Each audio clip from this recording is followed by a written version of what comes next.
성경 말씀 이사야서 61장 2절에는 다음과 같은 말씀이 있습니다. 여호와의 은혜의 해와 우리 하나님의 보복의 날을 선포하여 모든 슬픈 날을 위로하되.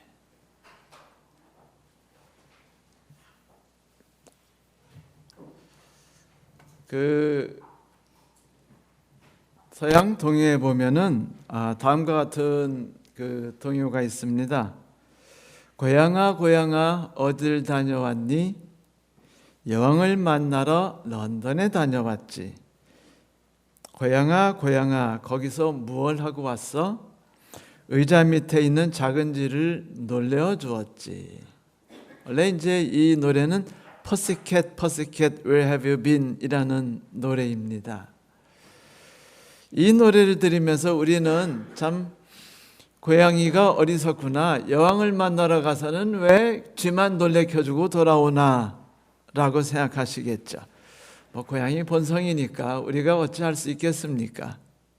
그런데 만약 우리가 고양이에게 계약을 맺어서 여왕에게 심부름을 보냈고, 여왕을 만나서 제가 요청하는 무엇인가를 전달하게 했었는데 고양이가 그건 깜빡 잊고서 쥐만 만지고 있었다면 그때는 어떻게 될까요? 그때는 그 예쁜 고양이가 아니라 그놈의 고양이가 되는 거죠. 제가 어떻게 그 고양이를 처분하겠을지 여러분 상상하실 수 있을 겁니다. 하나님께서 부르신 제사장들이 자신이 맡은 일들을 성실하고 그리고 정직하게 그렇게 일을 해냈다면 어찌 성전이 더럽혀졌겠습니까? 어찌 예수 그리스도께서 성전을 정결케 하시면서 분노하셨겠어요?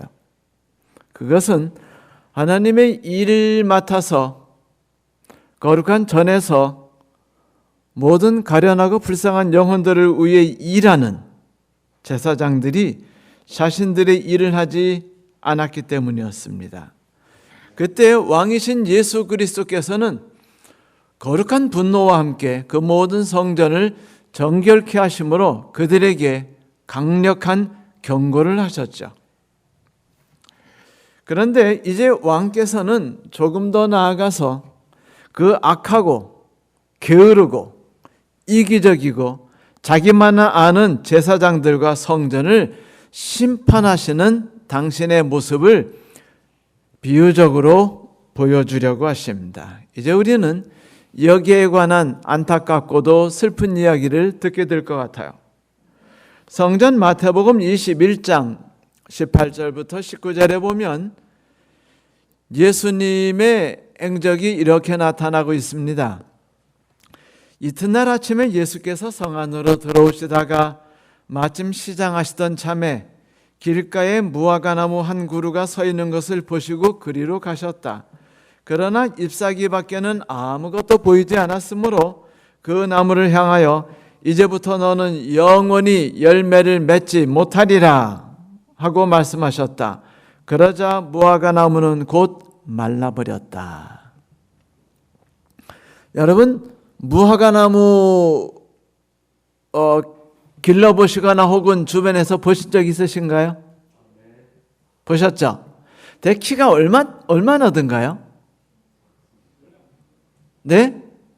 별로 안 크죠? 한 1m, 1m 50 요 정도고 거기 그 나무까지 앙상한데 무화과가 이렇게 달려있고 이파리가 한 요만한 것들이 있죠. 무화과 그렇게 생각하시면 큰 오산일 수 있습니다. 네, 제가 어릴 적에 무화과는 딱 제 키만 했어요. 아주 볼품 없던 나무였죠. 그런데 이스라엘에 가면은요, 이 무화과 나무 키가 엄청 큽니다. 이게 직경이 1m가 넘어요. 그러니까 한 이 정도 되는 그 두께의 엄청 큰 나무죠. 거기다가 높이가 12m 정도, 연넓이도 12m부터 20m 가까이 되는 거대한 나무예요. 느티나무보단 작죠.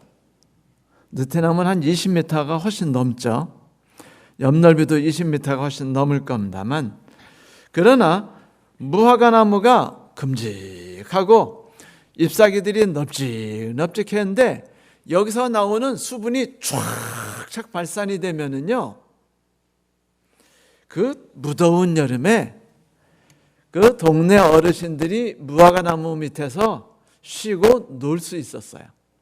거기서 바둑도 들 수 있고 장기도 들 수 있고 도란도란 이야기도 하실 수 있는 그런 거대한 나무가 무화과나무였습니다.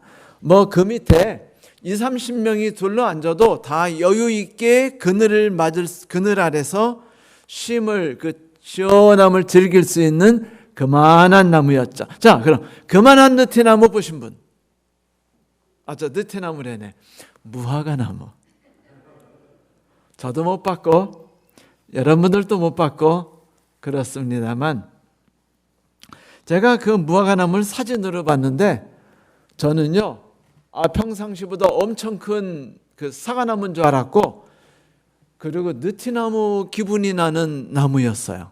근데 열매가 얼마나 탐스럽게 달렸는지, 그 그늘 아래서 집사람하고 함께 앉아가지고 아이스 끼끼 먹으면은요, 딱이라는 생각이 들었습니다. 더운 여름에. 그래서 이 무화과나무가 이 큼직한 데다가 또 열매가 영양가도 많아요. 그런데 1년에 2번이나 달립니다. 그러니까 거의 뭐 1년 내내 달린다고 봐도 되겠죠. 그래서 이스라엘 사람들의 사랑을 많이 받았어요. 지나가던 길손들, 나그네들, 가난한 사람들이 특별히 누구든지 접근해서 먹을 수 있도록 그렇게 허락받은 나무 중에 하나가 무화과나무였습니다. 누구든지 접근해서 행복을 누릴 수 있는 나무 말이죠. 그래서 성경에서는요, 하나님의 축복과 무화과나무를 이렇게 견주어서 이야기하는 경우가 의외로 꽤 많이 있어요. 그 열왕기상 4장 25절에 보면, 그래서 솔로몬의 인생 동안에 단에서부터 브엘세바 이르기까지 유다와 이스라엘의 모든 사람은 저마다 자기의 포도나무와 무화과나무 아래서 평화를 누리며 살았다. 어디 아래서요? 무화과나무 아래서 평화를 누렸다라고 말하고 있습니다. 논에서 쉼과 평화를 누리지 않죠. 밭에서는 허리가 부러지게 일하죠. 하지만 무화과나무 밑에서는요, 쉬는 겁니다. 이게 무화과나무가 그들에게 주는 특권이었어요. 그래서 윌리엄 벌클레이 박사님은 무화과나무는 풍요, 그리고 평화, 그리고 번성의 상징이었다라고 말했습니다. 이 땅에 사는 모든 인류에게 하나님께서 주셨던 첫 번째 명령이 뭐였죠? 생육하고 번성하고 땅에 충만하라, 땅을 정복하라라고 말씀하셨어요. 이 땅을 정복하라라는 이야기는 폭군처럼 막 착취하라는 이야기가 아니라 그들을 잘 돌봄으로 그들과 내가 함께 멋진 천국을 만들어 나갈 수 있게 하라는 것이었습니다. 그가 조그만 조개며 조그만 나무일지라도, 풀뿌리 하나일지라도, 최근에 영국에서 조사한 바에 의하면 그 새우, 조개, 랍스터 이런 애들도요, 찌르거나 때리면 고통을 느껴가지고 힘들어한대요. 그래서 그들이 이제 뭐 법령까지도 만들려나 봅니다. 랍스터를 괴롭히지 않게 죽이는 법. 뭐 이런 법들이 자꾸 나오면은요, 요즘 여러분 우리 곤란해져요. 왜냐면은 소고기 좋아하시는 분들 맛있는 쇠고기 먹으려면 조건이 뭐냐면 소가 많이 움직이지 않고 갇혀 있어야 되죠. 소위 말하는, 전 잘 모르서 아무리 말해도 입에서 침이 안 나옵니다만 찍하고, 그 뭐 말블링인가 하는 게 있는데 맛있대요. 근데 그런 게 나오려면 소를 괴롭혀야 한답니다. 가만히 놔둬가지고 꼼짝 못하게 하면. 그런데 이런 것들에 대해서 요즘엔 동물 학대로 해가지고 동물 학대법을 만들고 그런 짓을 못하게 막는 세상이에요. 그런데 이것은 창세기 때 하나님이 온 세상을 창조하셨을 때 원래 그렇게 우리가 살도록 계획하셨었죠. 자, 번성. 그게 바로 인류가 꿈꾸는 번성이었습니다. 그런데 무화과나무가 이것의 상징이었죠. 말씀드린 대로 무화과나무는요, 1년에 2번 열매를 맺어요. 5월, 6월에 한 번 맺히고요. 그리고 8월, 9월경에 가면 또 한 번 맺혀요. 근데 5월, 6월에 맺히는 이 무화과나무는 맛이 별로 없어요. 그래가지고 그냥 가난한 사람들이 누구든지 와서 접근해서 먹도록 허락받는 그런 나무였죠. 그날 아침 예수께서 이제 일찌감치 예루살렘으로 들어가셨어요. 어제 큰일을 치르셨죠? 예루살렘을 다 뒤집어 엎으셨잖아요. 그냥 막 성전을. 그죠? 그런데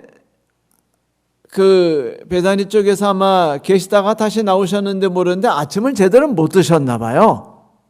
할 일이 많았고 고민도 많으셨고 기도도 하시느라고 식사를 못 하셨을 수 있습니다. 그래서 예수께서 예루살렘으로 들어가시다 보니까 길가에 거대한 무슨 나무가 있어요? 무화과나무가 있는데 이파리가 무성한 거예요.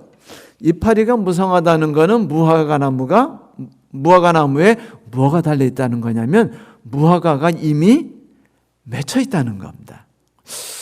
이번 3, 4월에 무화과나무가 벌써 잘됐다. 오늘 내가 배가 고픈데 예수께서 그러시면서 이제 무화과나무 밑으로 가셔가지고 이렇게 들여다보고 무화과 따먹을 게 있나 하고 봤더니 웬걸 무화과가 눈꼬만치도 존재하지 않아요. 이거 완전히 요즘으로 말하면 뻥이야입니다. 뻥이야. 아무것도 없는 거예요. 이 무화과나무의 이파리가 무성하다는 건 뭘 뜻하냐면 얼른 제게로 다가오세요. 저 지금 잘 익은 무화과나무를 많이 매달고 있거든요. 다 내게로 오세요라고 외친 거예요. 그런데 정작 가보니까 무화과에 열매가 달리지 않았습니다. 그러자 예수께서 무화과나무에게 저주를 퍼부으셔요. 이제 너는 다시는 영원히 열매를 맺지 못할 것이다. 성도 여러분, 예수께서 저주를 퍼부으시는 일이요 거의 존재하지 않습니다. 그런데 아주 특이하게 무화과나무에는 저주를 퍼부으셨어요. 그러자 이 놀랍게도 무화과나무가 마르기 시작했습니다. 이제 다음날 아침이에요.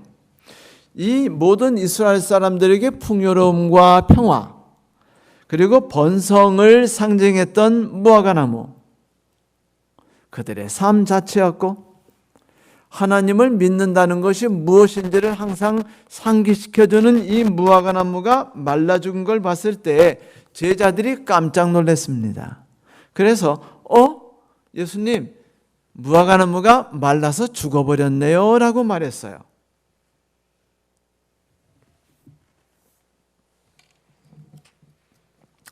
모두를 행복하게 해줄 수 있다고 외치는 무화과. 여러분, 모두를 행복하게 해주겠다고 외치는 무화과 하면 생각나는 게 뭐죠? 우리 교회죠. 그렇지 않습니까? 교회가 궁극적으로 외치는 게 뭐예요? 2300주야인가요? 아니죠. 조사심판인가요? 아닙니다. 교회가 궁극적으로 외치는 것은 하나님의 사랑과 은혜가 이 세상에는 모든 가련하고 불쌍한 사람들에게 비처럼 소낙비처럼 퍼부어진다는 것이에요. 그분들에게 희망이 되고 위로가 되고 그리고 용서를 얻을 수 있고 서로가 하나로 만들 수 있는 그런 것이죠. 이것이 바로 무화과가 상징하는 것이었어요. 그런데 이파리가 무성한 나무였습니다. 그에게 사람들이 희망을 가지고 다가왔어요. 무화과나무에게. 희망을 가지고 말입니다. 마치 희망을 가지고 다가가는 예루살렘의 성전같이 말입니다. 구약 성경에서는 열매 없는 무화과를 하나님을 떠나서 타락한 이스라엘의 비참한 상태로 보고 심판과 연결해서 기록한 경우가 꽤 있다고 합니다. 그러므로 예수께서 무화과 나무를 저주하셨다는 것은 하나님께서 겉으로는 화려하고 세상 사람 모두를 구원할 수 있는 능력을 갖고 있는 것처럼 외치고 있지만 실상 속으로는 아무것도 없고 말라버린 쭉쟁이만 있고 다가오는 모든 사람들에게 실망과 좌절과 절망과 슬픔을 갖다주는 예루살렘 성전을 심판하시는 하나님의 모습을 보여주기 위한 상징적 행위였던 것이에요. 여러분, 당시 이스라엘 성전을 보세요. 제자들이 예루살렘 성전을 보고 감탄했나요? 감탄했죠. 그래서 뭐라고 외쳤죠? 예수님께, 예수님 보세요. 저 예루살렘 성전을, 금을 바르지는 않았겠지만 이 황금색으로 이렇게 칠해져 가지고요, 저녁 석양의 햇빛이 쫙 비치니까 막 광채가 막 흘러나니까 막 하나님의 영광이 드러나는 막 그런 느낌이 팍 들지 않습니까? 한때 우리 개신교에서 교회를 이빠이 커다랗게 만들었어요. 그게 메가철치라고 하는 것이었는데, 교회를 크게 만들고 그리고 교회에 수많은 다양한 프로그램을 만들어 가지고 들어오는 모든 사람이 입구서부터 경탄하고 여기는 뭔가 있을 것 같아 라는 생각 속에 들어가니까 막 프로그램들이 짤짤짤짤 있는데 뭐 어린이, 애기, 청년 그리고 결혼하기 전에 아이를 낳은 슬픈 경험을 가진 애들 모두를 위한 프로그램이 다 있는 거예요. 그래서 그들이 막 경탄을 외쳤습니다. 그런데 그 교회, 그 메가철치의 최초였던 크리스탈 교회 지금 망했어요.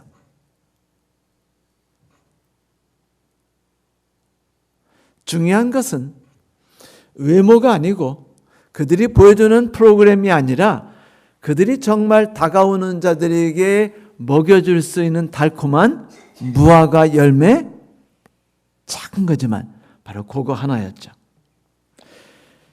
제사장들이 성전에서 많은 활동을 했어요. 행사는 정말로 수없이 많았습니다. 그런데 아무도, 그 누구도 성전을 찾아오는 수많은 상처받은 영혼들에 대해서는 관심이 없었단 말입니다. 수많은 이방인과 여인들의 영혼이 그곳에서 말라 죽어가고 있었어요.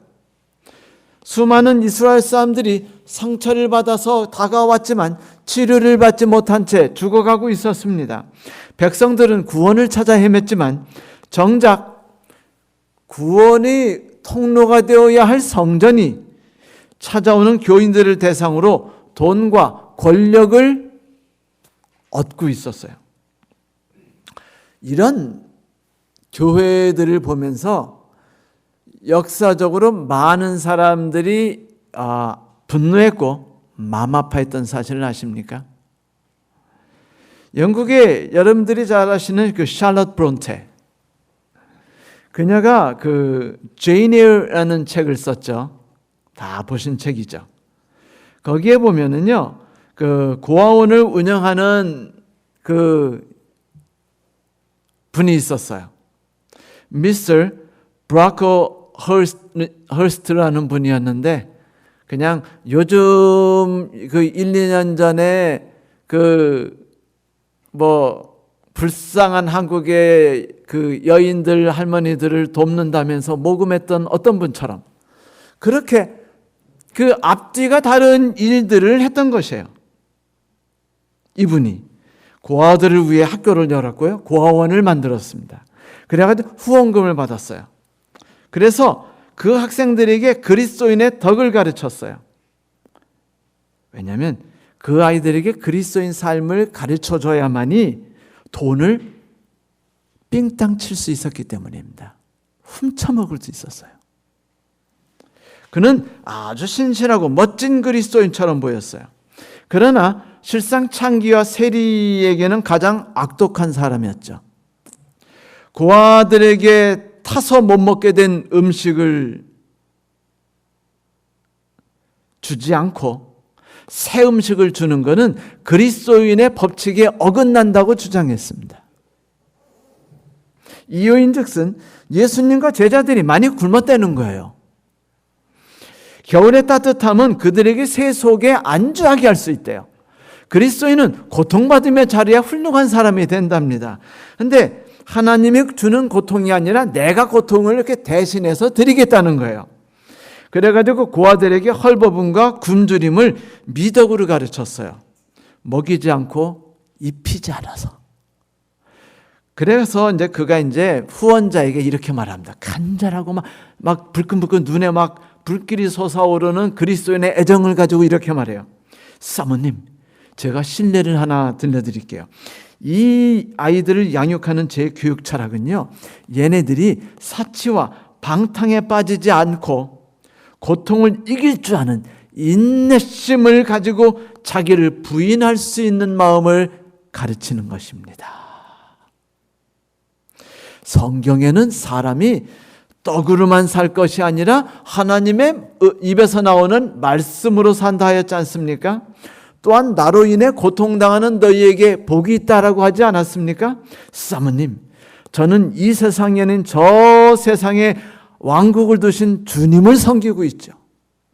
내 임무는 이 아이들에게 육체의 정욕을 제어하고 따은 머리와 값비싼 옷을 입는 법을 가르치는 것이 아니라 초라하고 단순한 옷을 입는 법을 가르치는 것입니다. 그래놓고는 감동받아가지고 와, 브라클허스트 이분에게는 우리가 모든 걸 더 해줘야 돼. 이분같이 훌륭한 분은 없어 라고 하면서 후원금을 막 끝없이 바치는 분들에게 감사합니다. 제가 고아들을 훌륭하게 키우겠습니다 라고 말하고는 돈을 다 제 새끼들 다 먹였어요. 집 샀어요. 자기 병원 가는데 다 썼습니다. 자식들 차 사주는데 다 썼어요. 타운 사람들은 막 감동을 받아서 칭찬을 하고 후원금을 막 가져다 줬는데 실상 그 안에 있던 제이니어 같은 아이들은요, 교회를 증오하기 시작했습니다. 세상이 보는 교회가 어떤 것인가 중요하지 않습니다. 중요한 건 뭔지 아세요? 교회에 들어와서 교회 안에 있는 사람들을 만나면서 내가 무화과 하나를 먹을 수 있는가 없는가가 중요한 거예요. 성전이 아무리 황금으로 번쩍이든 교회가 얼마나 많은 프로그램들을 완벽하게 갖춰있든 그게 무슨 의미가 있나요? 만약 정말 배고픈 애에게 무화과 열매 하나를 줄 수 없다면 말이죠. 이렇듯 예루살렘 성전은 열매가 없는 잎만 무성한 무화과나무처럼 위선적인 신앙의 중심지가 되었습니다. 그래서 당시 수많은 지성인들이 기독교를 증오하고 경멸했어요. 우리가 아는 수많은 사람들입니다. 그분들이 정말로 인생에게 가치를 가르쳤음에도 불구하고 기독교는 증오했어요. 왜? 기독교가 교회는 풍성하고 아름답고 막 스테인드 글래스에 화려하게 만들고 모든 사람에게 하나님을 믿도록 가르쳤지만 그 속에 들어가서 아무도 영혼의 쉼을 얻지 못하게 해줬기 때문이었어요.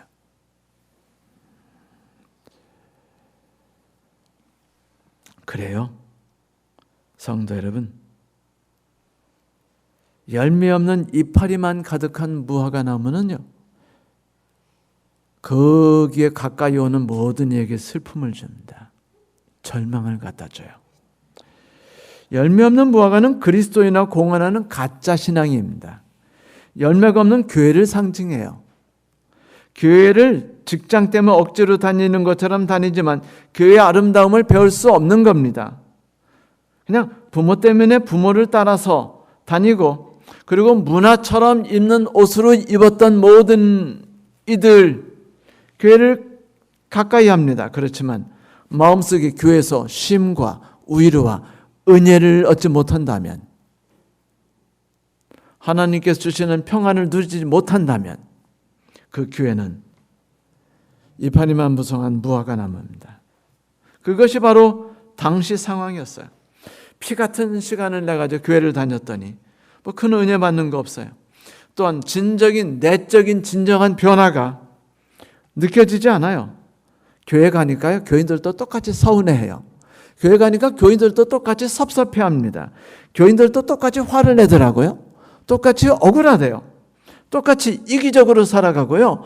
너무 순진하게 그리스도만 의지하고 살아가는 사람은 이상을 꿈꾸고 살아가는 사람들이라, 그런 사람들 있으면 교회가 망해.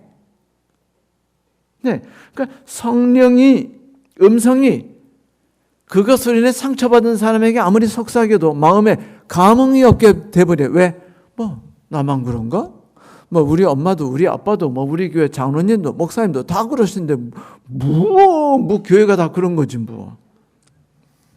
지도자들이 쉬지 않고 회의하고 행사를 만들고 참가하느라 분주하고 저녁에 가면 그냥 녹초가 돼서 쓰러져요.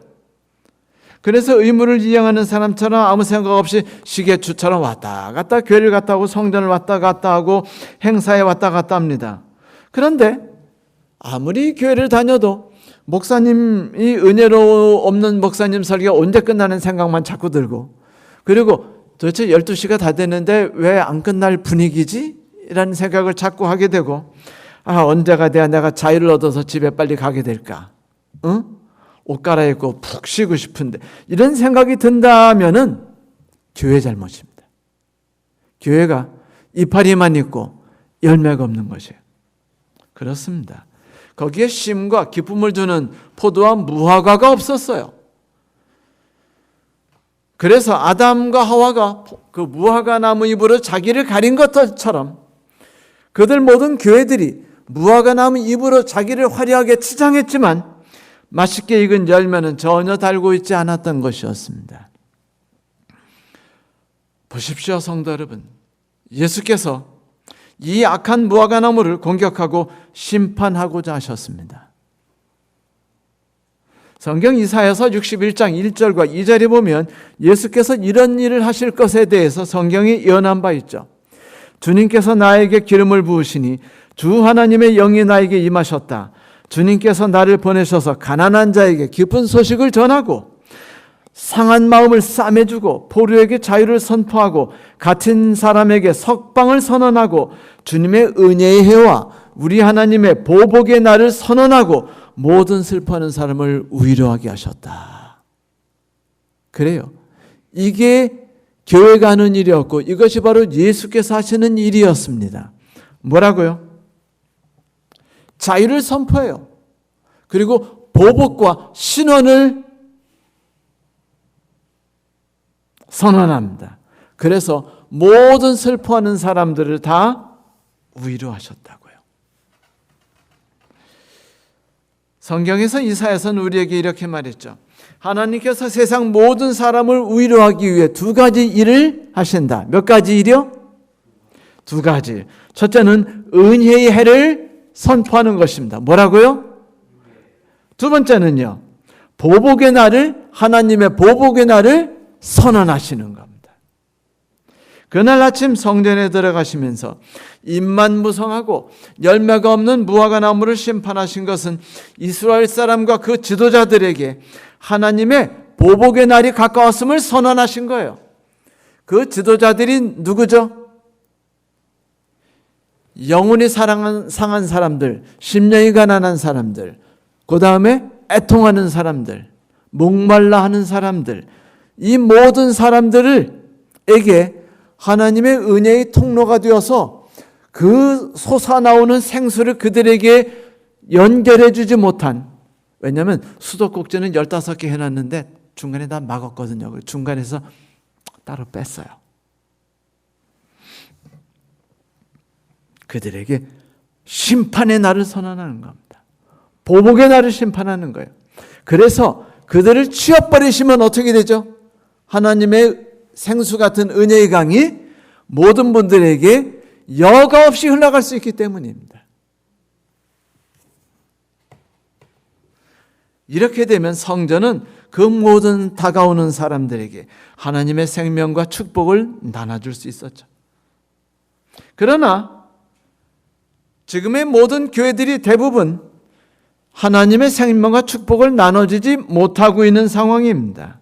세상에 불행을 많이 나눠주고 있죠. 그래서 교회를 보고 실망한 마하트마 간디는요, 자신에게 와서 하나님을 믿으세요 라고 말한 사람에게 뭐라고 말했는 줄 아세요? 여러분 기억하세요. 너무 중요한 말이고요, 마음을 찌르는 말입니다. 당신의 종교에 대해서 내게 말하지 마세요. 장면은 그 향기를 선전하지 않습니다. 그저 뿜어낼 뿐이죠. 그래서 사람들이 다가오는 것입니다. 당신의 주장대로 한번 살아보세요. 그러면 사람들이 당신의 삶에 있는 능력의 원천에 대해서 궁금해서 당신에게 다가올 것입니다. 이게 바로 그리스도교에 관한 간디라는 그 책에 나오는 내용이었습니다. 전도하지 마세요. 대신 기억하세요. 장미라면 선전하지 않습니다. 가만히 향기를 뿜어낼 뿐이죠. 얼마나 멋있는 말인가요? 선전하지 않아도 된다는 거예요. 무화과나무가 무화과만 달려있으면 된다는 거예요. 이파리 무성하게 하지 않아도 된다는 겁니다. 그리고 예수께서 말씀하신 건 이거예요. 방해가 된다면 어떻게 하겠다? 뽑아버리겠다. 이제 제자들이 예수께 예수님 어떻게 해서 무화과나무가 다 말라버렸네요? 라고 말하자 예수께서 이렇게 말씀하셔요. 내가 분명히 말한다. 너희가 의심하지 않고 믿는다면 이 무화과나무에서 본 일을 할 뿐 아니라 이 산들어 번쩍 들려서 바다에 빠져라 하더라도 그대로 될 것이다. 많은 분들이 이 성경절을 곡해하고 있어요. 마치 기도하고 믿으면 기적이 일어날 것이다 라고. 그러나 이 성경절은 앞뒤 문맥상 그거를 이야기하는 게 아니었어요. 전혀 기도하면 하나님의 능력을 주신다는 성경절이 아니었습니다. 다른 이야기가 있었어요. 여러분, 산을 뽑아서 바다에 던진다는 말이 무슨 뜻인지 상상이 가세요? 그 산은 예루살렘 성이었어요. 예루살렘 성이 있는 산이었습니다. 너희가 만약 믿음 있고 의심하지 않는다면 이 무화과 나무에게 된 이 일을 너희들이 행할 것이다. 뭐예요? 타락한 교회, 신령이 상해서 정말로 하나님의 은혜를 갈구하는 모든 사람들에게 생수를 주지 못하는 모든 교회와 모든 성전을 완전히 없애버리고 그들이 있는 산까지도 바다에 빠뜨려서 없애버리겠다라는 이야기예요. 방해를 치워버리겠다. 그래서 너희들이 모든 사람들이 하나님을 쉽게 만나러 올 수 있게 하겠다. 산은 더 이상 방해의 산이 되지 않고 축복의 산이 되게 해주겠다라는 거예요. 너희들이 믿고 의심하지 않으면 이 일이 너희들을 통해서 일어난다라는 것이었습니다. 이 산, 시편 121편 1절에 이 산에 대해서 이렇게 말했죠. 내가 산을 향하여 눈을 들리라. 나의 도움이 어디서 올꼬? 바로 이 산이 바로 이 산이에요. 그런데 이 산이 어떤 산이 됐나요? 죽어라고 올라갔더니 나폴레옹 장군이 뭐라고 그랬대요? 이 산이 아닌 갭이요. 그래요. 위로와 희망을 얻기 위해서 애써 올라갔더니 이 산이 아닌 갭이라고요? 이건 저주예요. 이런 교회는 있으나만 한 교회고 없애버려야만 하는 교회입니다. 그래서 하나님께서 그 교회를 상징하는 무화과나무를 말려서 죽여버리셨던 거예요. 하나님의 보복과 신원의 날을 선언하신 겁니다. 슬픈 일이었죠.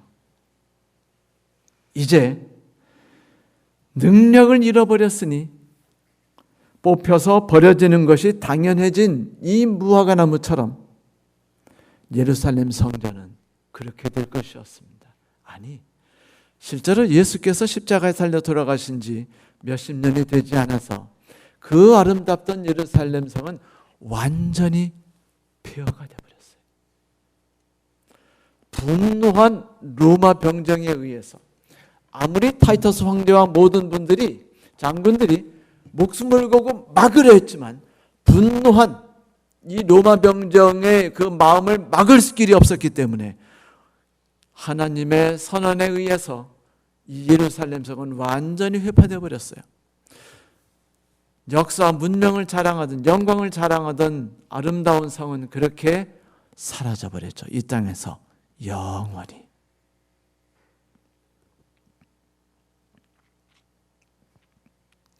이제 그 자리에 다른 무화과 나무가 심겨지겠죠. 그리스도께서 은혜의 해를 선포하신다 하셨으니 우리는 그 일이 이루어질 것을 믿습니다. 모든 사람들이 하나님께 나아가는 데 있어서 방해가 존재하지 않을 수 있도록 말이죠.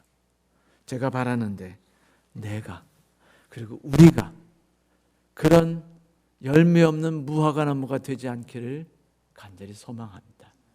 이걸로 기도하십시오.